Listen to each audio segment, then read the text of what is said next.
Okay.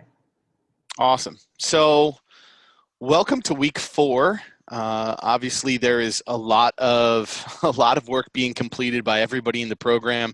Lots of content work for the last 2 weeks, and as we kind of push into week 4, we're going to start to explore marketing and prospecting and like what do we send and how do we send it. And once we've assessed or itemized or even researched a conference or some sort of event we want to attend, how do we go about getting our butt booked? Like, how do we actually get people to say yes to us? So I am going to start as normal, just kind of with a little bit of a recap from last week's information and just go through some of the learnings from the coach calls, and I think just what I was seeing from everybody, which I think has always been just a helpful part of the week to kind of just refine some of the ways that we're looking at these exercises. So stage types, we looked last week at stage types, industries that we could brainstorm, that we would start to really look at and say, okay, here is my focus point. And then we even had a stage tracking and kind of research form that we could actually start to look at what are the events, where are these events, what are the conferences, what stages do I want to be on, and what am I going to call these event names. I think as I started to sit down with everybody this week, one thing became clear, and that is that people were confusing stage type with their product or their program name. And so I'm going to actually bring up tonight just kind of the template again, so people are kind of clear with this as far as what we intended or what we meant by this. And then I'll do kind of a screen share as well. So when we look at week 3's content, let me just pull up the stage type form here for us and get you guys on a screen share. All right, so I've got basically a screen share here, and we were looking at stage types, and I listed on this form the types of stages, offline and online, right? And we looked at exactly. So I see, Andre, you're holding yours up. There's conferences, boardrooms, classrooms, church congregations, private rooms, video trainings, webinars, YouTubes, podcasts, online groups. What I saw from several people this week was when they went to then list their stage types, instead of boardroom conference, they had like 8-week program or keynote or something of that nature. For this particular page, it's almost like I don't want you to jump a step. I want you to literally just say, okay, I know that the stage types that are going to be the most conducive, and I'm just going to use the example for myself. If I'm booking, let's say, events with teens, I'm going to be in private rooms. And the frequency of these events is literally going to be weekly. I also know that there's going to be conferences where I can meet other parents, other teachers, other school districts where I could bring a teaching program to kids, into that area. And I'm going to target those particular conferences maybe just biannually. I also know that there's some webinars that I could do. And let's say I did 52 webinars. I could do that then weekly webinars. And I know also for this particular product that there are going to be, and I'm going to just kind of look up at my cheat. Let's see here. Do I have any conferences or breakouts? I've got that. Boardrooms, probably not. Classrooms, yeah, maybe a classroom. So maybe I'm doing this at an actual school from an aspect of classroom, and it's really more of a training itself. And I'm going to be doing that on a weekly basis as well. So these are going to be my 4 stage types, quote unquote, that I would be utilizing for my product. And that is all I want to do with this particular sheet. So as soon as I've completed that, I kind of save it on the side. And now I'm going to go ahead and pull up industries. And this is where everybody in this program kind of differs. I mean, Andrea, Anna, you guys have a very wide versatility in regards to your main program or your product. Like, you can deal with lawyers, you can deal with business professionals. Your end client could be really in any industry, right? So I'm going to though stick to just kids from a standpoint of this speaking program. So my industry brainstorm, I'm going to be looking at mom groups. I'm going to be looking at educators. And I might be looking at small business alliances. And I'm not sure, again, like if there's going to be other groups. That's just kind of my brainstorm. So I've got 3 industries now. And now I can kind of look at, well, what did I just pull up? Well, there were 4 stages that I knew that I wanted to look with, that I would consistently involve with when it comes to my product. And so now I look at these industries and I say, okay, well, let's just list the very first industry. Let's see here. My very first industry I'm going to list. And Andrea, you still got me. I'm just going to continue to do a little volume check. Give me just an okay. We're good. Okay. So I'm going to list mom groups. And what kind of event, if I look at those stages again, right? If I look at these stages, what kind of event would I be possibly attending that might have a mom group? Would it be a conference? Would it be webinars? Would it be the classroom, etc.? Well, I know that mom groups go to conferences. So event name, this might be like a, let's see here, a parent conference for high school students. I'm also going to look at mom groups. And I know that from an online standpoint, webinars are going to be a big part. So I might say webinars. Let's say this is a learn and apply webinar for them to work with their kids. Then I'm going to go to educators. I definitely am going to be at conferences with educators. So just educational conferences. Educators, I might also be in some form of, let's see here, maybe we'll call it like the importance of public speaking. So I might just consider this like a preview event. So I've got now some industry alignments, and I would do this with each of my industries. And then the very last thing that I would pull up then would be my tracking sheet. And using what I have already created, I'm going to now basically just say, okay, well, my avatar is going to be my, let's say my mom's industry, mom groups, stage type, conference, frequency. I might have to go back and look, what did I have down for my frequency? And showed here conference biannually. I'm looking for really conferences based on what I've scheduled. So I'm going to say, again, just biannually. And then I'm going to be targeting conferences that, honestly, mom groups would be, mothers, anybody would be attending that might be educational, that I could then talk about public speaking for teens and see if there was a way then to bring this to their local marketplace, their local neighborhood, their local high school, etc. So I would jump on Google, and I might just look at, let's see here. Let's just get regular Google up for us. And I might just type in parent education conferences in the US. International Conference on Parent Education and Parenting, fatherhood.gov. So I would just kind of look around, and I'd start to try to find out, are there any conferences where there's a large number of parents? Is there anything that is New York specific? Like this one is Denton, Texas, and this was a long time ago. So that one's not for me. 90+ educational conferences for teachers and leaders. I'll just basically start to peruse this until I find a resource that I think is going to work, and then I put it on my tracking form. The goal for this particular tracking form this last week, guys, is to fill this up.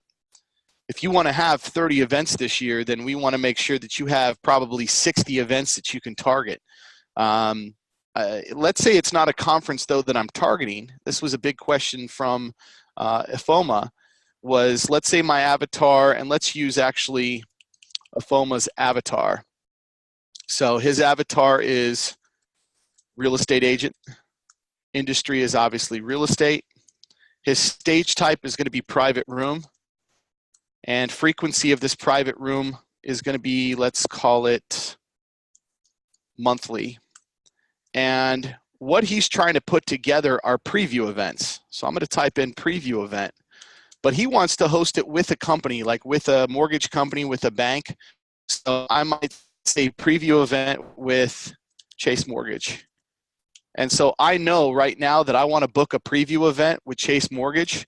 And my contact title might be, gosh, who am I going to be searching? Probably a mortgage officer or mortgage banker.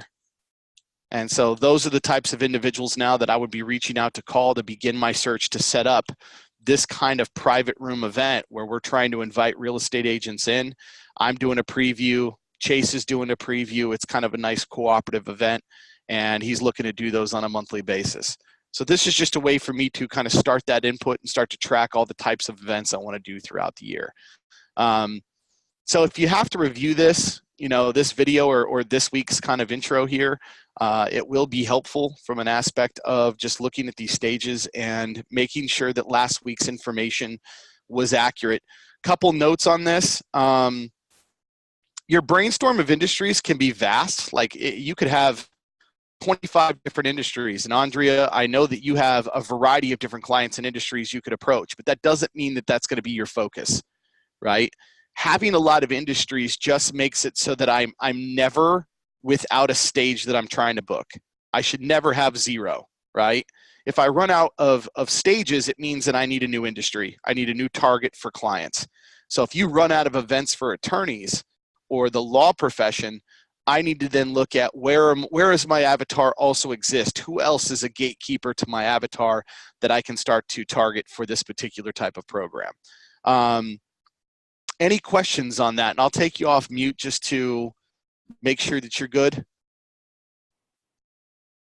Any questions on your side? Oh, it looks like you are staying muted.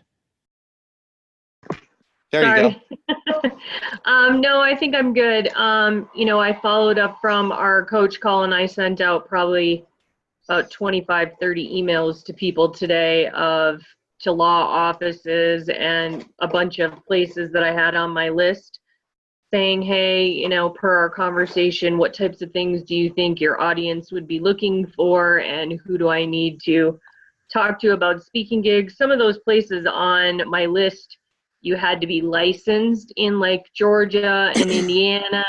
They wouldn't let you come and speak unless you were licensed there. So if it takes off here, then I just got to find another way to get in, like with the Women's Bar Association or something like that versus. And is it licensed necessarily with law, or is it licensed as an instructor for continuing ed?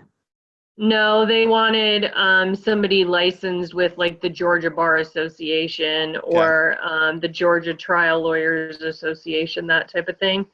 Because I think what I have experienced in the legal industry is a lot of attorneys get on stages for free. Yes, same thing in real estate as well.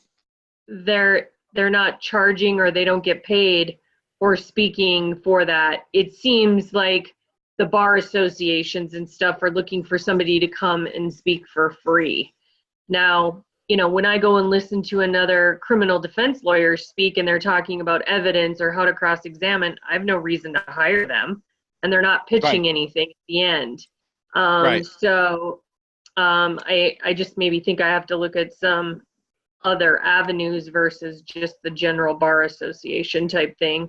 However, if I go and speak at the Women's Bar Association, I can still pitch something at the end and do private stuff. So I sent, like I said, about 25, 30 emails to different organizations and things of that nature. Like you said, finding out what it is they're wanting. And that's the thing, is also keep in mind that when you get a no, oftentimes it's not really a hard no. It's a no based on the perception of their normal correlation of what fires when someone basically approaches them. Does that make sense? So think about how many speakers and contact these individuals throughout the year. They create like an auto response, and they will start to look at it from a standpoint of, well, you're not licensed, so it's an easy way to weed you out. It doesn't necessarily mean that they've never hired a speaker who isn't a licensed attorney in the state of Georgia. I just need to give them a reason to hire me. And instead of approaching it possibly with continuing education, I need to approach it again based on member benefit and problem element, right? If we look at our why content, like why content is really the only relevant content that we should be sending out to people. And I'm going to talk about that tonight. So I think that that's good, though, that you're getting those responses, because it will help alter your next stage or next level of conversations with these individuals. And I think, showing resilience is one of the key factors that booking directors and hosts over the years have constantly stated. I brought this person in because they were persistent. They repeatedly contacted in regards to setting up an event for them. And so we'll definitely talk about distinguishing ourselves, from the pack with our information tonight. So good response, though. I appreciate that. I appreciate you sharing that information with everybody. Any other questions from you before I move on? No, I don't think so. Okay, cool. I'm going to put you back on mute. So bringing up kind of our first documents for tonight, we're going to be dealing with the pitch perfect outline of content. And our pitch perfect outline, let me just go ahead and screen share this with you guys. All right, so we've got a screen share. Pitch perfect outline. When we start to look at outlines, and it's something that kind of hit me earlier in the week as I was talking about outlines with everybody, is that our timed outlines matter, but they don't matter necessarily just from the aspect of logistics, as much as they also matter with, are we speaking about our content in a very precise manner? When we get someone on the phone and they say, what is it that you talk about? What kind of event do you want to have? Where do you fit in my conference or my breakout or with my members? I need to be able to be very specific, almost as if I have been an industry expert and teaching this for years and years and years. And so I pulled together, I looked through all of my notes from previous mentoring sessions and things that I worked with some of the best educators and speakers on the planet. In fact, one of my main mentors, I'm kind of excited about this, is he's appearing on the cover of Time Magazine this month. His name is Daryl Scott. He lost his daughter in the Columbine tragedy, and he is on the cover of Time Magazine along with, I think, 5 other parents who have lost children in school shootings throughout America. But through his organization and through kind of the message of his daughter that he wanted to bring to all the schools, it has brought out some of the best speakers in the world. And I've had the opportunity over the years to speakers. And so this content that I'm showing you here on this pitch perfect outline is actually directly from Daryl in regards to how to design almost like a signature talk, right? How do I actually break it down? And I think that the reason I wanted to share this with you guys was that this helps you kind of dialogue with people on the phone when it comes down to what do I do. So they're the 3 H's to learning. This has been documented, written about. It dates back all the way to Johann Pestalozzi. If you think about even Frederick Froebel and the kindergarten or the garden of the child, like the development of modern and really early education, the psychology of how people learn and the difference between an amazing speech and an average speech comes down to how well does the speaker connect to these 3 elements with their audience. How well does the speaker connect to the heart, the head, and the hands? And so when we talk about heart, head, hands, heart relates to a story, an element. Story message that your audience will be able to hear right away. It is a story that will help bring compassion and bring trust to you as the speaker in the audience right away. This type of message, when I look at, okay, what is my story about? Andrea, like you have an amazing message in regards to health obstacles and health battles. That's something that resonates with people, and it's a technique that speakers use called unmasking ourselves. When we tell a personal story that could feel vulnerable in front of an audience and we lead off that way, it immediately neutralizes our audience and people start to pay attention. Getting into our head is then basically like the context of what do I want to teach you, right? What is my topic? This is where PSA can come involved, principle, story, application. It could be about action steps, like what are you doing? Like what is my message here to guide you to do? Are you on a mission with my particular content? So I think when it comes to talking and host on the phone, you got to be able to tell your host, what will these people actually accomplish in my event? What problem does it solve? What destination will they arrive at the end of a day, 2 days, a half day, whatever it is?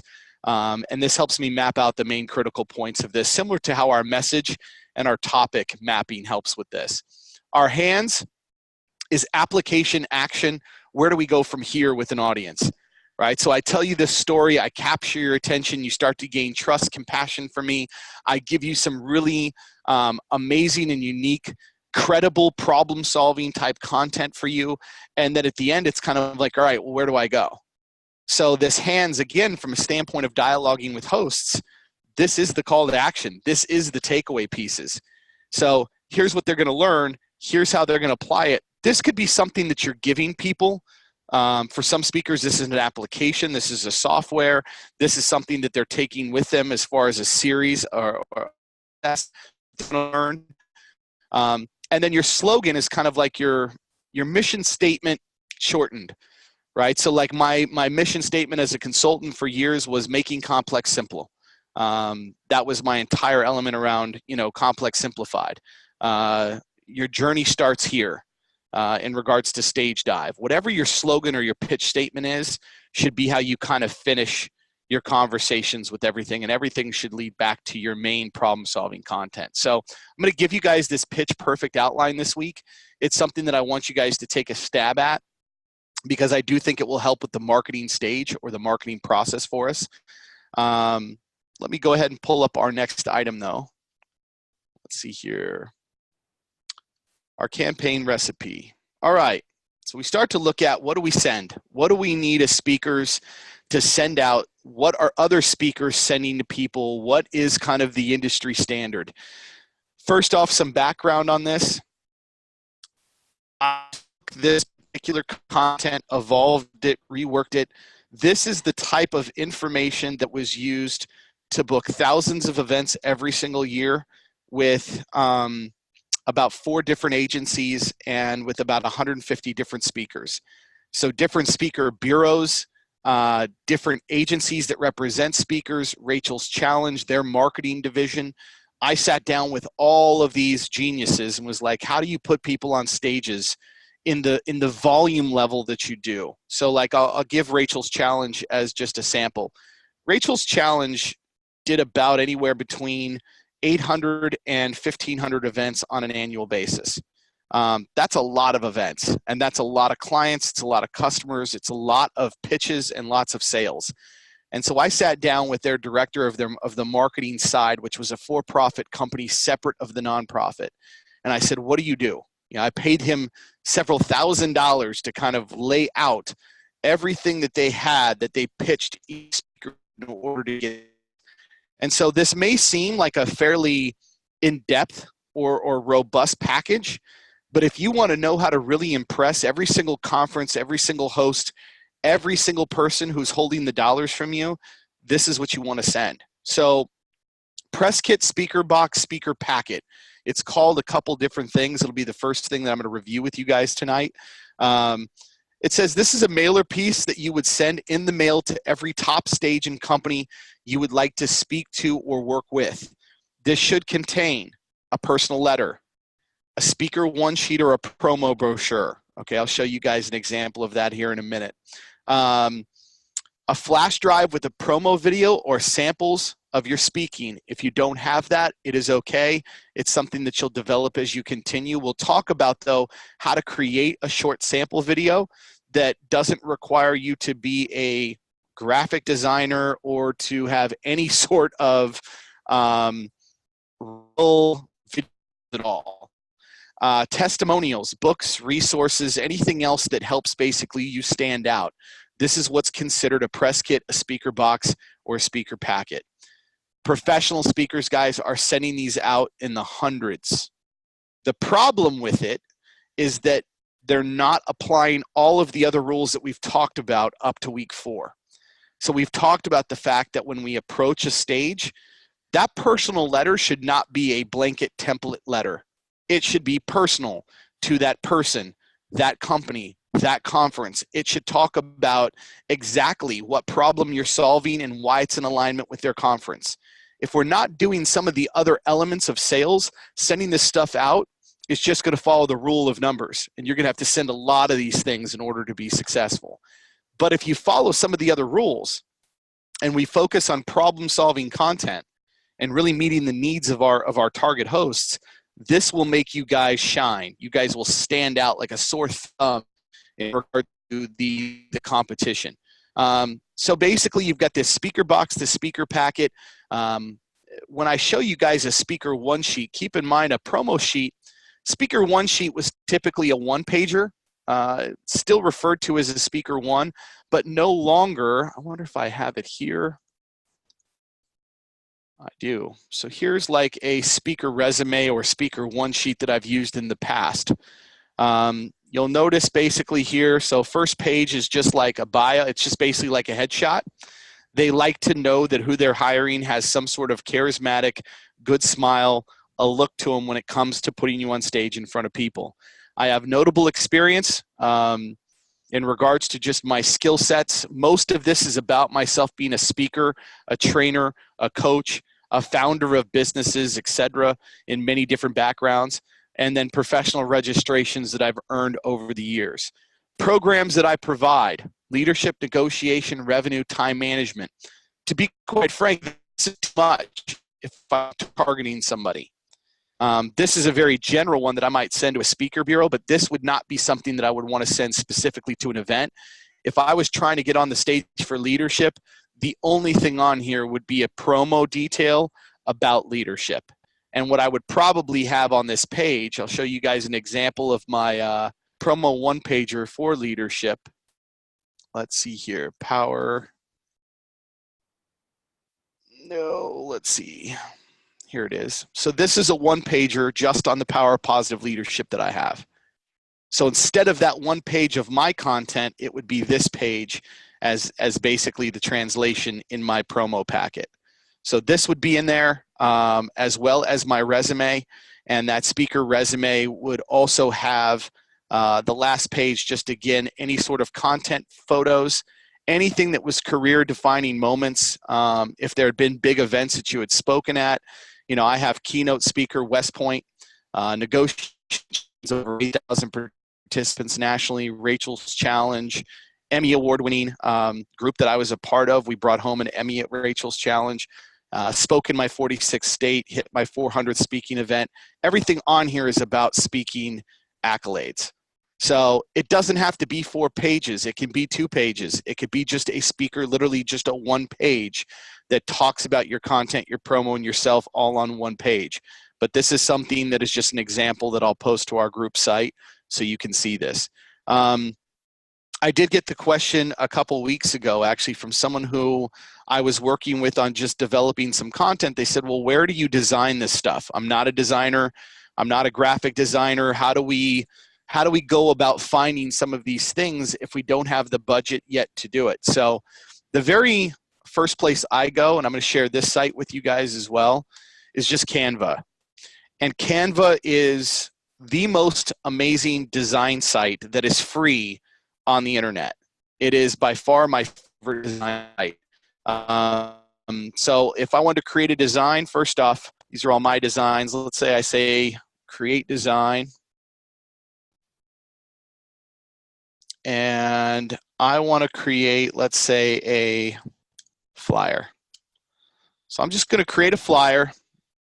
It's going to bring up basically literally hundreds, if not thousands, of different kinds of flyers that are already pre-designed, and any of them that say free are free for you to use. So let's say I just click on one and I say, okay, I like this. Let's start with that page.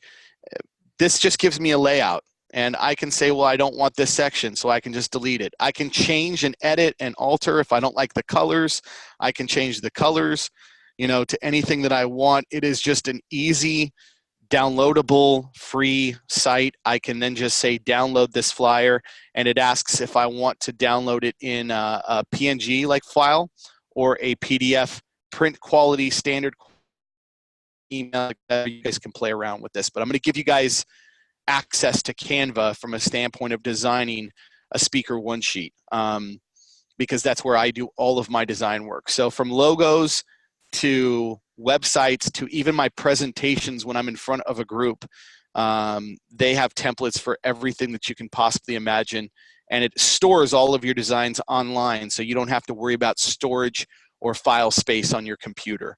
So again, Canva. The other thing that you guys can do, and this is my kind of favorite animated graphic site out there, is Fiverr.com. And Fiverr is great for like online promo video type stuff. So let's say I wanted to do a logo intro that I'm going to use for like webinars or online stuff to make it look like I'm a magician and just magical. I can go on here, and the big thing with Fiverr is you'll see people that have things that but their site originated through the concept that design work could be basically grabbed for $5. So like this guy right here, it says, I'll create a unique intro for 3D logo animation video. And when I click on it, it gives me basically an idea of exactly what that intro is going to look like with my logo. I wonder if you guys can hear the sound on this. Andre, can you hear the sound of this video? No? Okay. So I'm the only one that can hear that. But it basically, any kind of design work that I want, I can find on this particular site. So let's say I wanted an explainer video. I didn't even spell that right. But an explainer video is something where it explains my concept, my topic, my approach. I could put together a really smart looking creative explainer video for $65, for $50, for, you know, and you can negotiate with these people. I mean, some of these people are a little crazy. Like this person wants $7,000 for their explainer video. I'm like, I could get the same video over here for $10. So it's kind of interesting. But anything that you need design-wise is here. The other thing is Canva. It's an easy do-it-yourself type site. The last one I'm going to show you guys is called, oh boy, I might actually have to Google it. But it just, if you just Google explainer video creation, these are like free sites. Let's see here. Raw Shorts is probably one of the better ones. This is, I can basically try this out for free. They have a free version, but it allows me to make my own animated explainer videos. So explainer videos, again, are just basically like a video that explains yourself. It explains who you are, and it's all animated, it's all graphical. It's really easy to upload to YouTube and then just share the link with people as a creative service. So sky is the limit when it comes to how creative you can be with some of these packets. But I think, you know, for what you need to focus on and when, the very first thing that we really want to be focusing on is just making sure that we have the right information. A good promotional one-pager, something about ourselves, the personal letter and addressing that individual, you know, and then if we have testimonials or anything that's media related, fantastic. If not, don't even worry about it. This is something I want you to mail out. Second piece of this campaign element that we want to make sure that you guys work on putting together is a personal video email or a video link, all right, that can be emailed out to somebody. So if you don't have great communication skills yet on video, you got to fix that, because as a speaker, people want to see you. They want to hear from you. There are a lot of really attractive pieces that come across people's desks throughout the year when it comes to hosts. And then they meet these individuals and they're like, what I just into.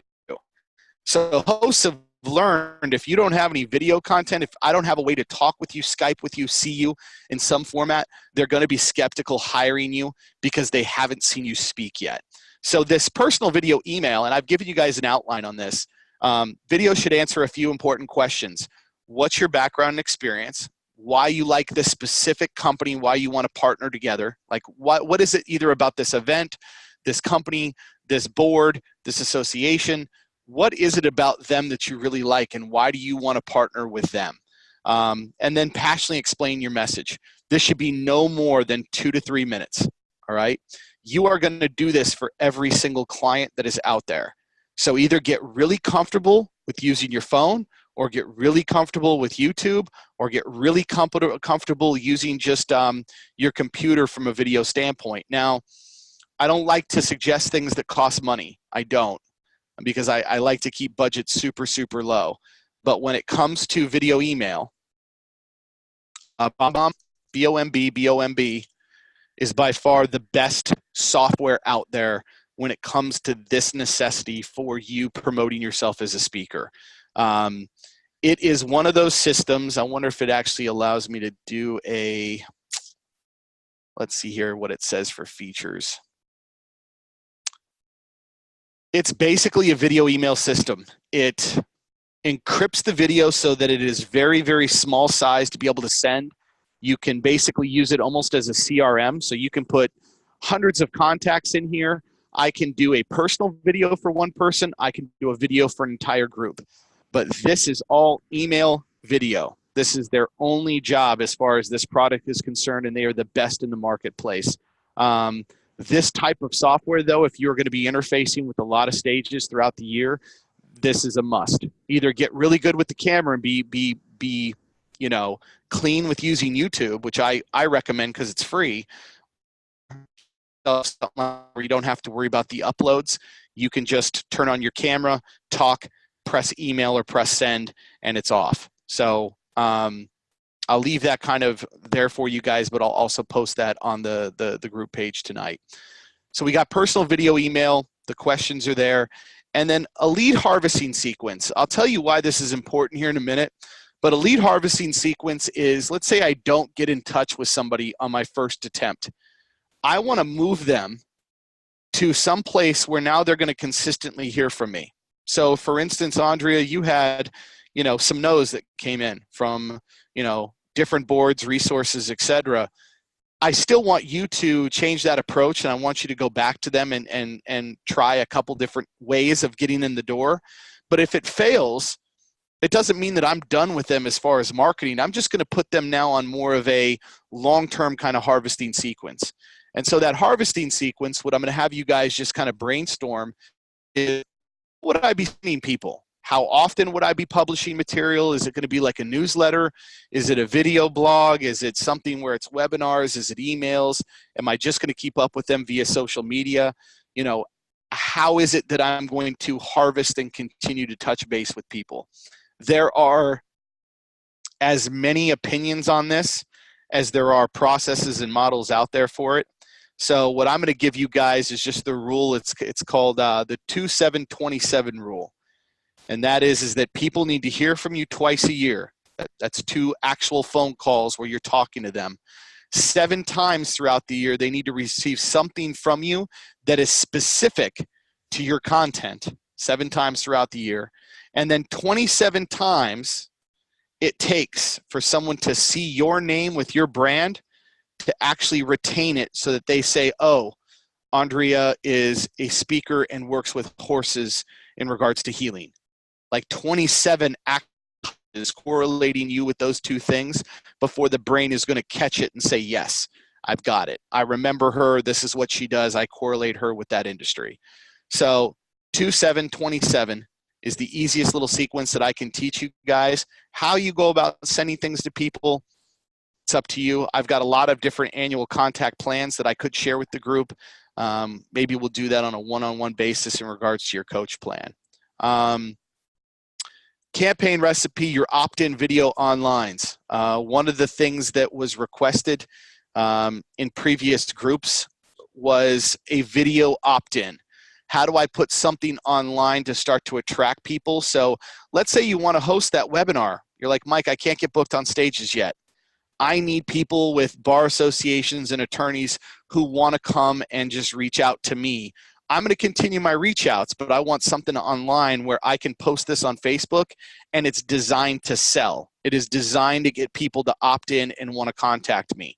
So I've given you guys the outline for an opt-in video outline.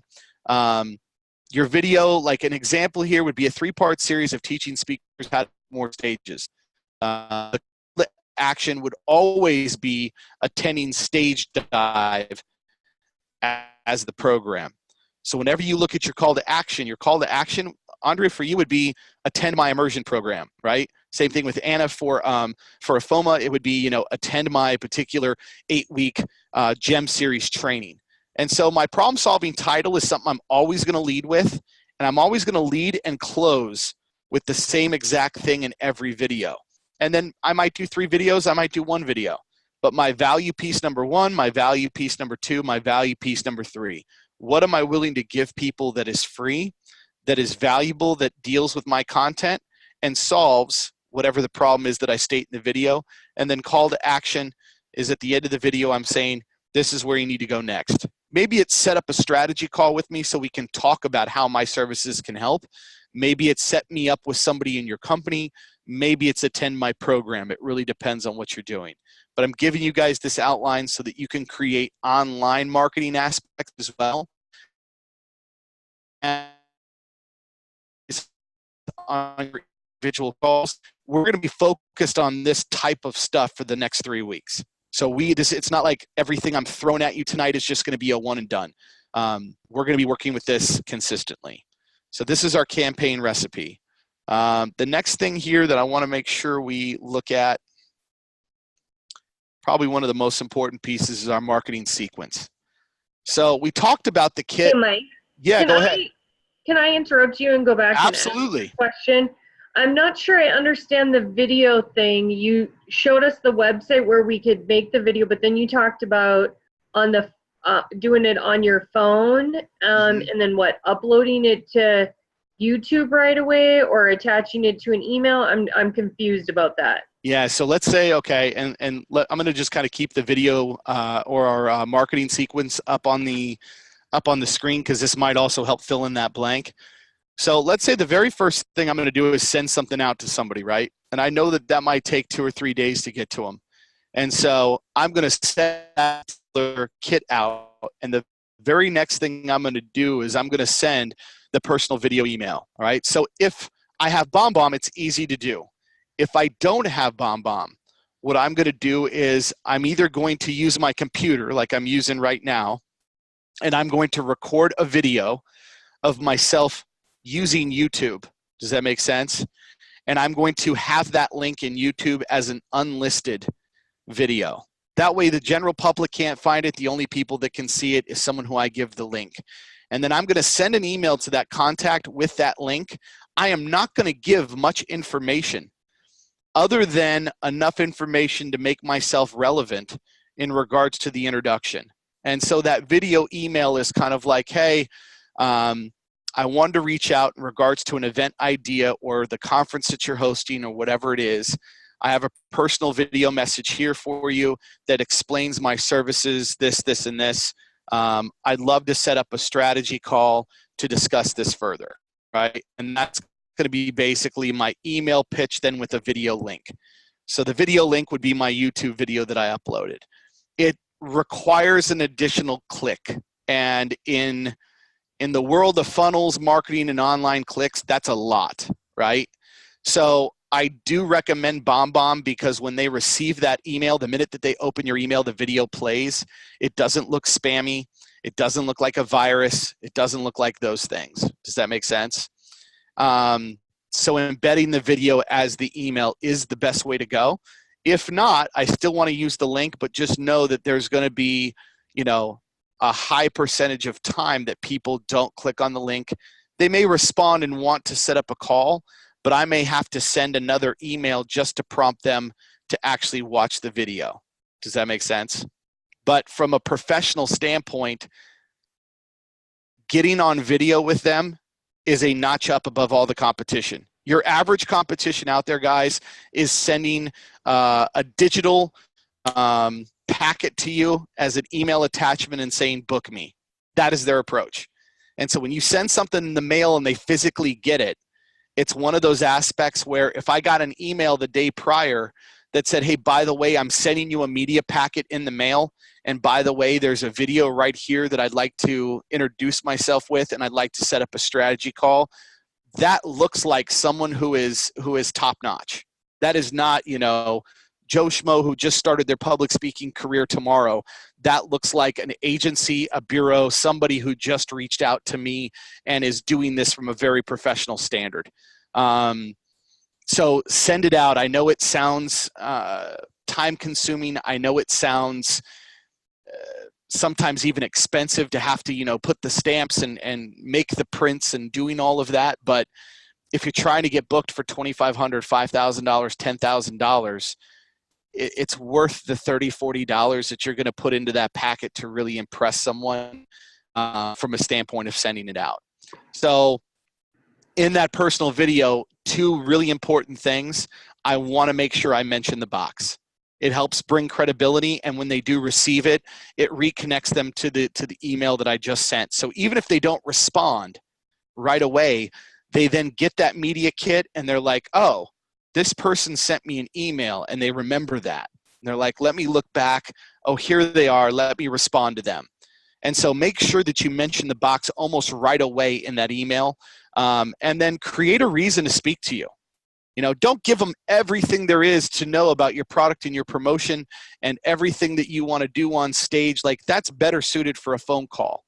So just enough that talks about a pain of theirs or a pain of their members or a pain that they are wanting to direct. You know, Deloitte and Touche, which is one of the, Deloitte just in general, is one of the top consulting firms in the world. And Deloitte every year produces reports about where companies are spending their money. There's a lot of company financial reports that come out on, you know, where are people spending money for their executives, where are they spending it for their employees. Overall, every single dollar that is being spent is to solve problems. It is to overcome problems that their employees are facing, overcome problems that their seniors are facing, overcome problems that their product is facing, overcome problems that their competition has created. Dollars chase problems. So the more that you can address the problem in this particular approach, the quicker you're going to get a phone call back from somebody. They want to know who can help them solve their problems.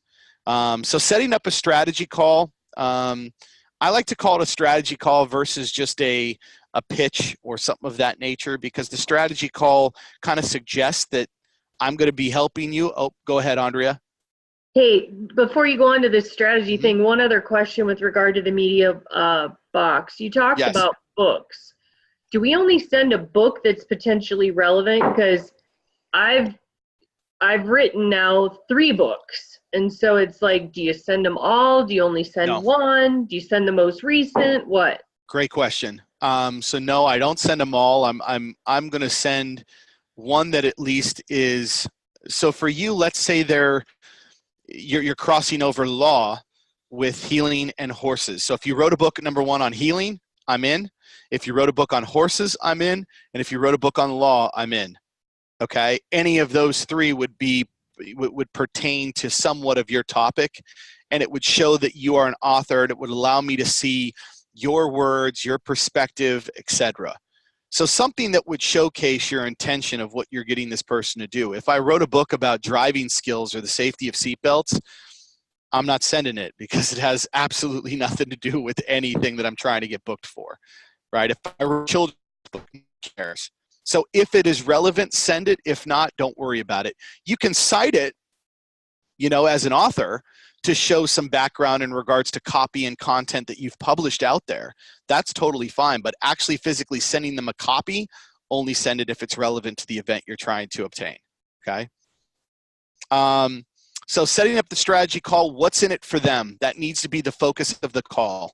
When we look at sales psychology, everything comes down to, and even persuasion from a standpoint of negotiation, the question that we're always trying to answer is, why is it already in their best interest to do what I want them to do?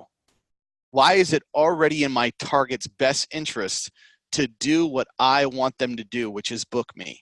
So what is in it for them? I want to make sure the entire conversation is focused around that, and it better not be an assumption on my part.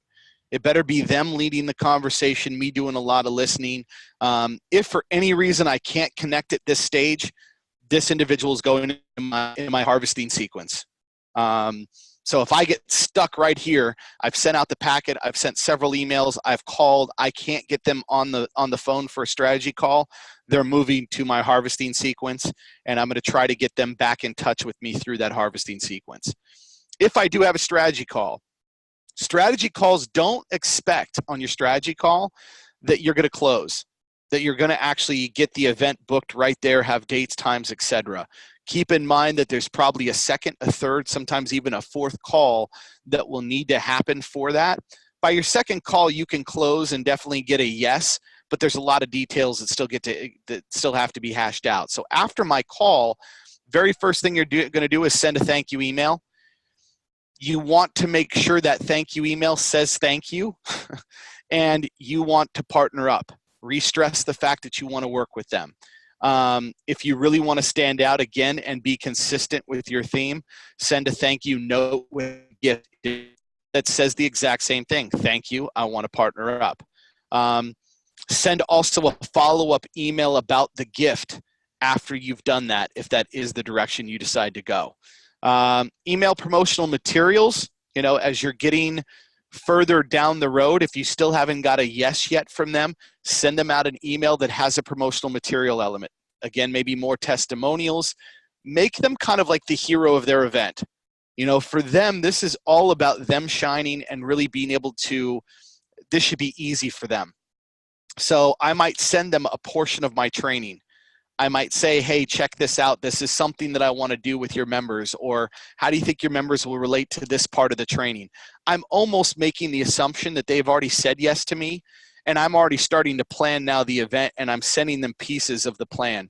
Because at that stage, it'll force them to either halt me and say, hold on, Mike, we don't have an agreement yet, or they're going to transition and be like, this looks awesome, my members are going to like that. And the more excited that they get, the better off my pricing conversation and my you're going to pay me for this conversation will go.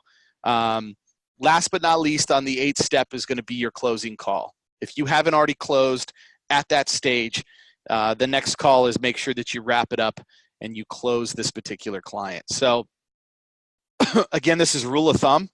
You guys don't have to necessarily use this, but I definitely think that in some order or shape or form, this should be your approach.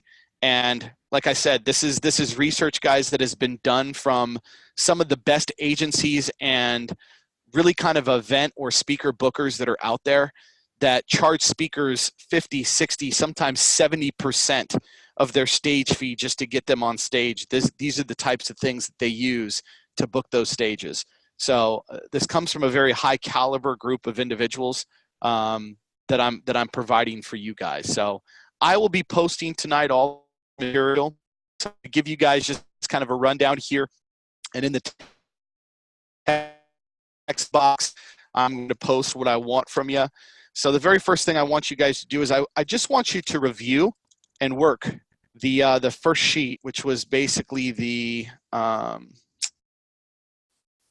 pitch perfect outline. It's going to be the first thing. You don't need to submit anything for me on that. I just want you to review it, work with it. The second thing I want you to do, though, is review the campaign recipe, and I want you to review and brainstorm the items that are on there. You don't have to submit anything for this. This is something, though, that we will talk about on your coach calls. The third thing that we're going to talk about on your coach calls will then be your marketing sequence. And keep in mind, again, I just want you to review it and brainstorm a little bit about what would your items look like. We're going to be talking about this for several weeks. This is going to be information that we want to make sure you guys have down, that you can create something that is very specific to you. There will be a lot of crossover over the next couple weeks from a standpoint of, I think, just information and learning.